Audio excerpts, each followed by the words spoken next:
Presentville really started with 3 people in the slums of Argentina exploring play with a whole bunch of toys and kids, and has grown to hundreds of players around the world. The kind of mythos, as I see it, of this game is that the Intergalactic Council has sent Cece from the future through a projection portal to welcome this very important group of human beings who have been chosen to help ignite or initiate a transformation in the human species.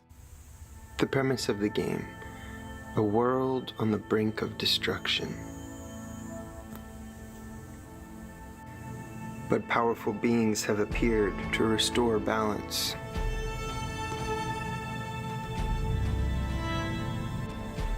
They hold the keys to every possible future.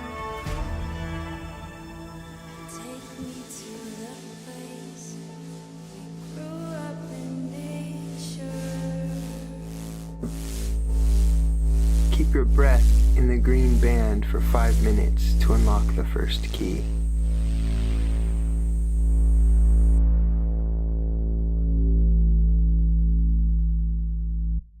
Presentville really was birthed out of what's called action research. It's about being present and about being compassionate and about being your most authentic self. And in order to do that, all of these characters and all of these art pieces and all of these experiences are there to help you wake up and see your limitations and also overcome them.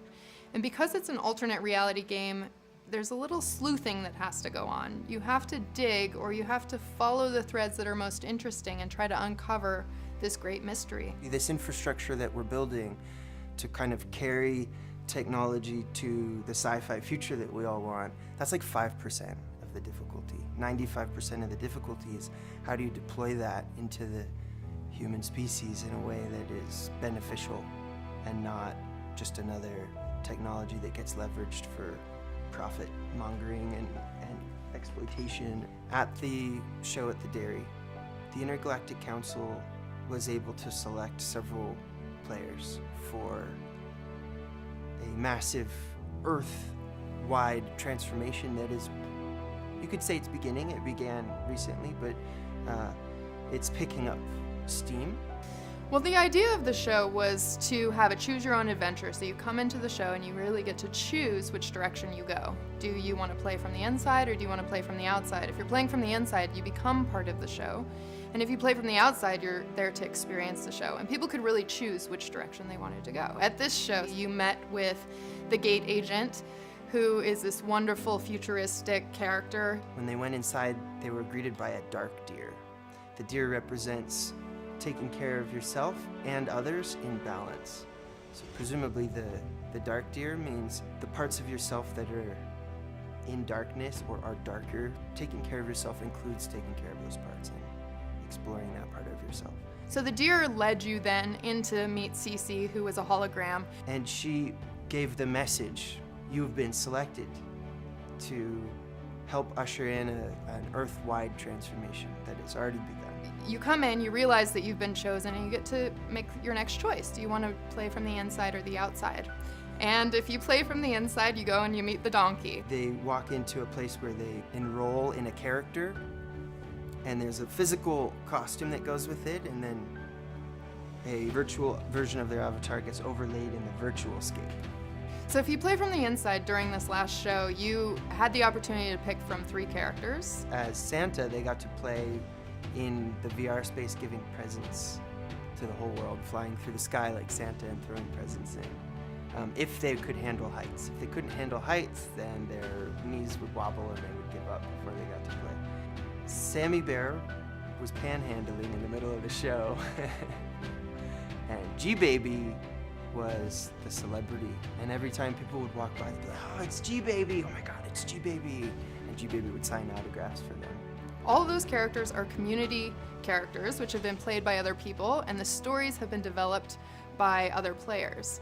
And so you kind of walk in and you get to decide which outfit or which cause you are most interested in. So we put Sammy Bear against G-Baby to see which one would be the most popular, and the way that we did that was using a voting system. Everyone who came to the show and paid for their ticket got a certain amount of play money.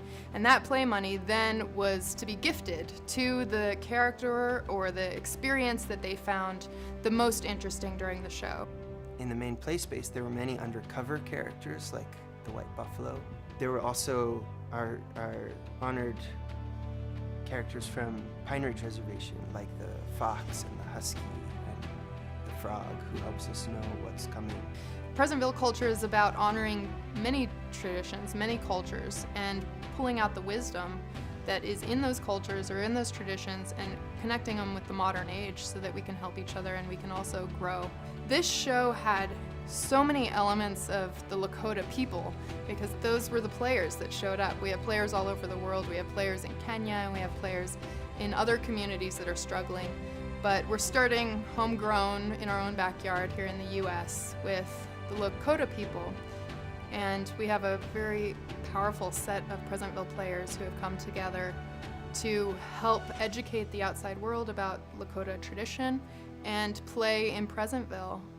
Playing from the outside, you come into the main room and it's this great hall and it's divided out into these different areas.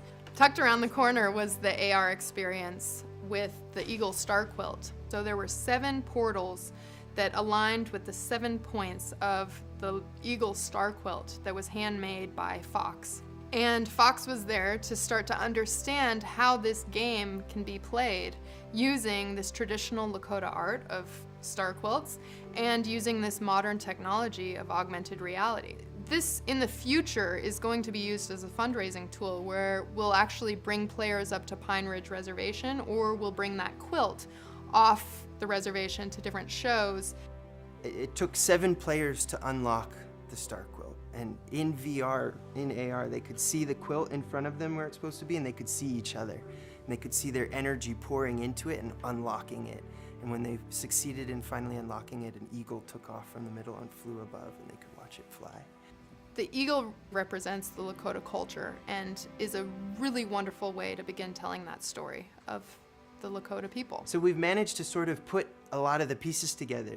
There's an economic engine, there's like a persistent distributed memory, there's real-time collaboration, so everyone could see each other as they were spawning in and out, people playing online from outside the venue or in the venue. That was all happening accurately. So that's why we had the live stream going at the same time. You could compare the live stream version of which players are standing there with the VR version and see as someone spawns in, they spawn in the VR level and they overlay each other.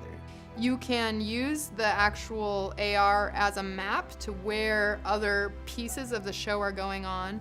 For example, the magical pickle is tucked away, but you can see it on AR. And there was also another AR level that was going on in this show, which is the app. We have a cell phone app that people download onto their cell phones called the Presentville app. And this was the first time we didn't advertise it, but people had downloaded it and started playing. So Presentville and all of the other dimensions where players enter into an alternative version of the universe that actually still maps onto this one. In every realm, whether it's their school or their work or their play, we have now a persistent virtual layer that's accessible from any player through any device anywhere on the world. Some layers of that may be geographical, like linked to the Earth's physical places. Some layers might be abstract, other dimensions. That's happening right now. At every show, the Global Peace Train is present, but nobody knows which form it's going to be in. Is it going to be in a toy form? Is it going to be in an augmented reality form? Is it going to be in a 2-dimensional form? Are you actually going to be able to board at a show? The Global Peace Train is really a core piece of Presentville because it's the way we distribute resources to people and players that need them. These fleets that we put together, these teams, fly all over the world to do missions. But instead of it being a charity, it's literally you're a character in a quest and you're developing your character to get to the point where you are the person you dreamed of being. The edges can blend where you become homeless and then you become a homeless bear, and you're telling a story not only for yourself but a whole community of homeless people. And so your story, your small part of the story, can then gain impact for a whole population. And that's where it becomes really addictive, is when you start to see what you're doing is actually creating benefit in the world. And you're seeing real world results, that somebody is getting a house because they played Sammy the homeless bear, and then a fundraising campaign happened, and then the money was raised, and then they have a home and they've overcome it, and we've proven one system for creating benefit for one individual that then can then be passed on to another individual. People are going to go through massive transformation and accomplish huge things, or they'll fall out. But the people who make it to the end, they will have achieved some really great things. And that will be populating a universe, a persistent virtual universe where there's reality TV sort of geographically linked to virtual reality gamescapes. I'm so addicted to this game because the more people's lives benefit and the more real world change happens, the more excited I get and the more I can't give up. We're basically calling all hands, all world healers, come play this game with us. As a child, you have access to infinite possibility. The world is your oyster. You can be anything you want at any moment. And nothing has changed now that we're adults, other than that we forgot to use our imagination.